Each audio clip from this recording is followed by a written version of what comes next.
یہ کہانی ایک ایسے بکریوں کے چرواہے کی ہے جو غلام بنا، پھر ڈاکو بنا اور آخر کار فارس کا نپولین یعنی نپولین آف پرشیا بن گیا۔ یہ اس شخص کی کہانی ہے جس نے دہلی کو خون میں نہلا دیا اور کوہ نور ہیرا اور تخت طاؤس چھین کر لے گیا۔ 18ویں صدی کی شروعات میں ایران یعنی فارس بکھر رہا تھا، افغانوں نے قبضہ کر لیا تھا، عثمانی اور روسی سرحدوں پر کھڑے تھے۔ ایران کو ایک مسیحا کی ضرورت تھی۔ خراسان کے پہاڑوں میں ایک خیمے کے اندر ایک بچہ پیدا ہوا جس کا نام نادر قلی رکھا گیا۔ اس کا باپ ایک غریب چرواہا تھا جو سردیوں میں کوٹ اور ٹوپیاں سی کر گزارا کرتا تھا۔ نادر کا بچپن بہت سخت تھا۔ جب وہ 9 عمر تھا، ازبک تاتاریوں نے اس کے گاؤں پر حملہ کیا اور نادر اور اس کی ماں کو غلام بنا کر لے گئے۔ اس کی ماں قید میں مر گئی، لیکن نادر کسی طرح بھاگ نکلنے میں کامیاب ہو گیا۔ واپس آ کر اس کے پاس کچھ نہیں تھا۔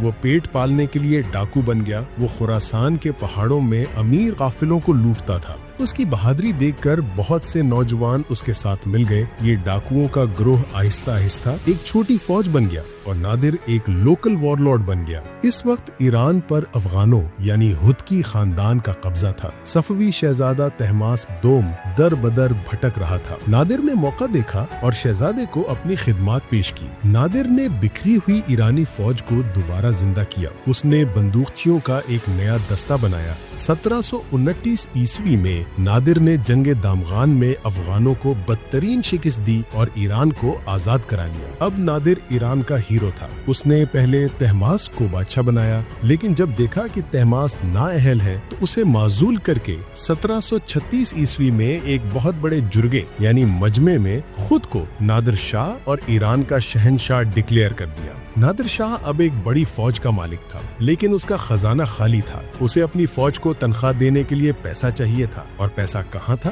مغلوں کے ہندوستان میں۔ اس نے بہانہ بنایا کہ مغل بادشاہ محمد شاہ رنگیلا افغان باغیوں کو پناہ دے رہا ہے۔ 1738 عیسوی میں نادر شاہ طوفان کی طرح ہندوستان کی طرف بڑھا۔ اس نے کابل، پشاور اور لاہور کو فتح کر لیا۔ فروری 1729 عیسوی میں وہ دہلی کے قریب کرنال کے میدان میں پہنچا۔ مغل فوج 3 لاکھ سپاہی اور 2000 جنگی ہاتھی۔ نادر کی فوج صرف 55,000 تربیت یافتہ سپاہی اور جدید بندوقیں۔ جنگ شروع ہوئی۔ نادر نے ایک چال چلی۔ اس نے اونٹوں پر لکڑی کے تختے باندھے اور ان میں آگ لگا کر ہاتھیوں کی طرف چھوڑ دیا۔ ہاتھی آگ سے ڈر کر پلٹے اور اپنی ہی مغل فوج کو کچل دیا۔ صرف 3 گھنٹے میں نادر شاہ نے ہندوستان کی عظیم مغل فوج کو شکست دے دی اور محمد شاہ رنگیلا کو گرفتار کر لیا۔ نادر شاہ فاتح بن کر دہلی میں داخل ہوا۔ شروع میں معاملہ پرامن تھا۔ نادر نے مغل خزانے کی چابیاں مانگی، لیکن پھر دلی کے عوام نے ایک غلطی کر دی۔ شہر میں افواہ پھیل گئی کہ نادر شاہ مر گیا ہے۔ دلی کے لوگوں نے نادر کے چند سپاہیوں کو مار ڈالا۔ جب نادر شاہ کو یہ خبر ملی تو وہ غصے میں پاگل ہو گیا۔ وہ سنہری مسجد یعنی چاندنی چوک گیا، اپنی تلوار نکالی اور قتل عام کا حکم دے دیا۔ صبح سے دوپہر تک ایرانی فوج نے دہلی میں درندگی کا کھیل کھیلا۔ صرف 6 گھنٹے میں 30,000 مرد، عورتیں اور بچے قتل کر دیے گئے۔ دہلی کی گلیاں خون سے سرخ ہو گئیں۔ آخرکار مغل بادشاہ محمد شاہ نادر کے قدموں میں گر گیا اور روتے ہوئے کہا کہ میری رعایا کو مت مارو، چاہو تو میری جان لے لو۔